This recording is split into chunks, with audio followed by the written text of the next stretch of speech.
I literally have taken my makeup off, I have washed my face, I'm chilling with my green tea. I made a list, it's like such a short list of my dating tips, and we're about to get started, so let's jump right into it. My first tip that I wrote down is to be confident and not creepy. I feel like a lot of guys kind of tend to miss the mark with this one. There's a very fine line between being confident and being assertive and being very, very creepy.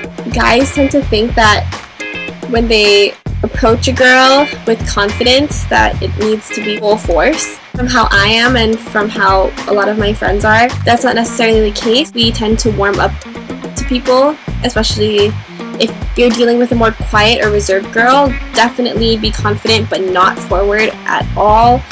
This might take a little bit more time, but if you're trying to date in the long run, I think this helps. I think it's good to establish a good rapport with that person, talk to her regularly, and inch up to dating. If you're trying to just get a date out of someone and you're not really looking for anything serious, this still would apply to you. Being creepy is when a guy just doesn't understand body language and he keeps just asking the wrong questions. I'll be getting into in a little bit. So basically, tip number 1 is be confident, not creepy. That means being sure of yourself, being assertive, but also not pushing that person's limits and not making them feel uncomfortable. For example, one time, I thought this guy was, I was just talking to this guy. He was like a friend, I guess, or an acquaintance, kind of. He would ask me the weirdest questions. He'd be like asking me sexual questions when I obviously wasn't interested in that kind of relationship with him. Literally to be like, nope, don't ask me that. And he still kept pursuing. So that is creepy, and to him, he was being confident, and he was like, oh, look at me, I'm so confident with my sexuality, you know, like I can talk about my sex life to anyone I want. But for me, that was creepy because I'm not that kind of person to tell people, like, right when I meet them, like, about my sex life. So, there you go. Number 2, which I touched on already, is to learn to read signals and body language. I know girls are difficult to read. I know it's hard. Very, very sorry. I'm very sorry. We do use a lot of body signals though. We do use a lot of body language to communicate. And just because we don't outright say something, it doesn't necessarily mean that we're not trying to say something. Trying to read a person's body language and their signals really depends on the kind of person they are. An extroverted person might like those kinds of questions, might like a person that is very forward and very loud. If you're dealing with an extroverted person and you're texting them and they reply with one-word answers, more than likely they're either busy, or if they always reply with one-word answers, they just don't like talking to you. But if you're dealing with an introverted person and you just met that person and you're asking her questions and they respond with one-word answers, they just might be shy. So it's about having that patience and knowing what type of person you're dealing with. When I'm interested in a guy, I tend to lean forward and I tend to look right into their eyes.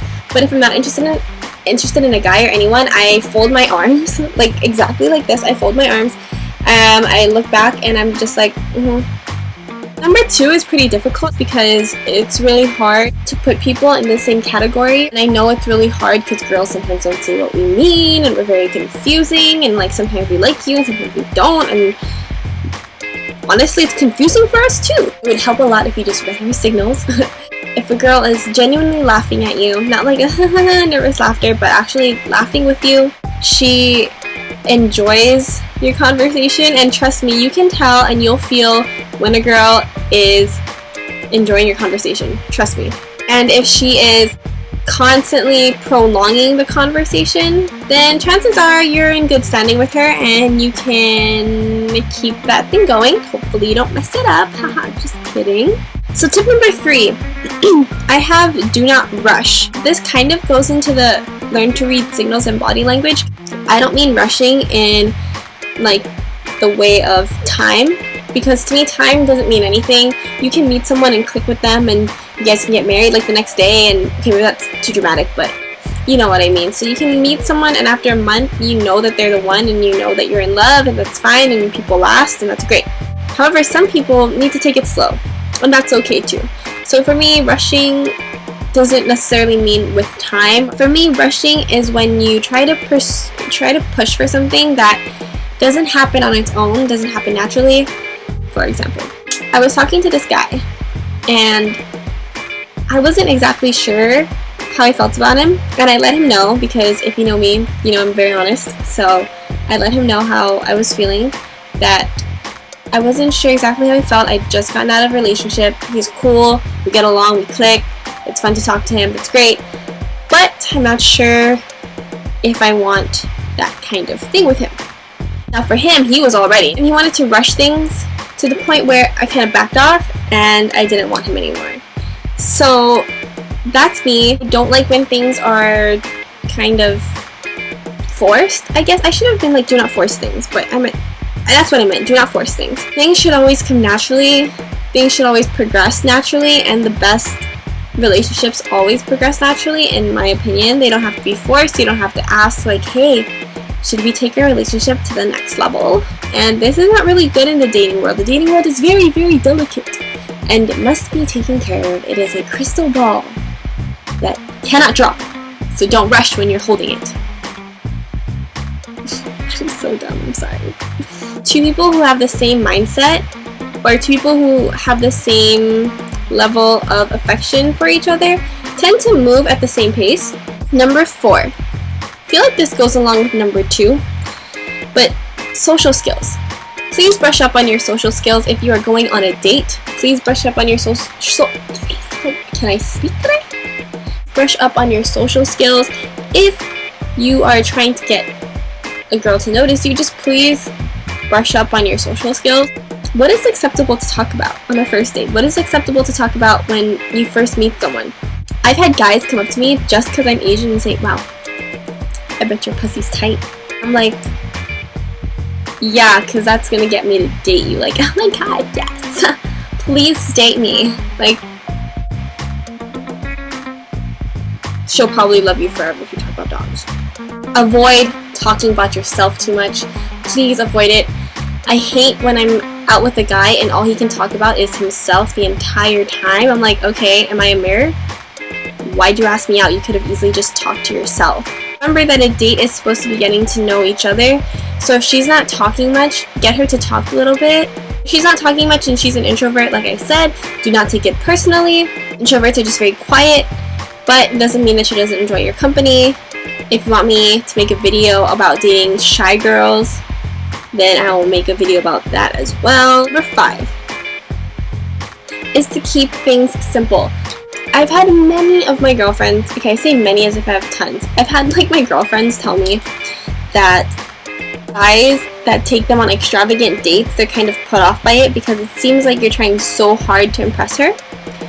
And I can totally see where that comes from, because if a person is trying to put on a show for you and they're putting in so much effort into a first date when it's supposed to be something casual and more of a get to know you kind of time, and they go out with like a circus and fireworks and all of that, that can be a little bit off-putting at times, just because it kind of shows that he's a little desperate. So when it comes to the actual date, I say to keep things simple.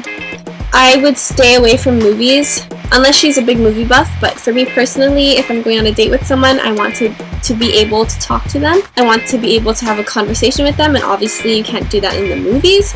So I would prefer a cafe or a dinner or a museum. Let me just put this out there. You don't have to spend a lot of money to have a really good first date. For a lot of girls, having a good first date means being able to know and to learn about the other person, and going home feeling like you want a second date to know more about them. Find some cute cafe near your area, not a Starbucks, don't be basic. Just kidding, Starbucks, you're not basic. Find like a cute cafe, find a museum that's free, find like a park, find something creative to do that's within your budget. It doesn't have to be a nice 5-star restaurant, trust me on this. You can get a girl on a budget. Believe me. My final tip number 6, because this video is getting way too long, I'm gonna have to edit this. Everyone has instincts. We all have instincts. We all have that gut feeling. I say listen to it. I say listen to your gut feeling if you can back it up by facts. So don't just listen to like random thoughts. It's like weird, you know? If you feel like things are progressing and you want to have a talk about it, I say go and talk to her about it. If you feel like things aren't progressing, kind of back off for a little bit and see how she responds to it. And if she responds by trying to talk to you more, then you'll know that she likes you. Now, I'm not saying like to play this hard to get thing, because I don't believe in playing hard to get. I believe in you either want the person or you don't. If you're not sure in where she stands, try to talk to her, but always trust your instincts. Always move at the pace that you feel most comfortable with and that she feels most comfortable with. 9 out of 10 times, if you feel uncomfortable with something, she probably feels twice as uncomfortable, because she's picking up the energy that you're uncomfortable, and that's making her even more uncomfortable. You feel me? So basically, those are my dating tips. Remember to be confident, not creepy, to learn to read signals and body language, to not rush into things, to brush up on your social skills, keep things simple, and to trust your instincts. So I hope this was really helpful for you guys. If you guys want me to make a video on dating shy girls, then I will make that for you. I'm not going to make a video on dating Asian girls specifically, because I'm not from Asia, so my culture is a little bit different. I'm from America, so for me, dating me is just like dating another girl that's born in America. There are some things like having Asian parents that might be a little bit different, but as personality wise, as the kind of approach I like, I feel like it's very Americanized. So I'm not going to make a video on that because I can't speak on that, because I don't have experience being like an Asian girl, like Asian by nationality girl, you know? So I hope you like this video. I'm going to start editing this because it is freaking long. I rambled way too much. But be sure to subscribe below, comment what you thought about this video, and go ahead and thumbs it up. Be sure to check out my previous videos, which I don't know which way it's going to be. So go ahead and check out my previous videos, and I'll see you guys in my next one.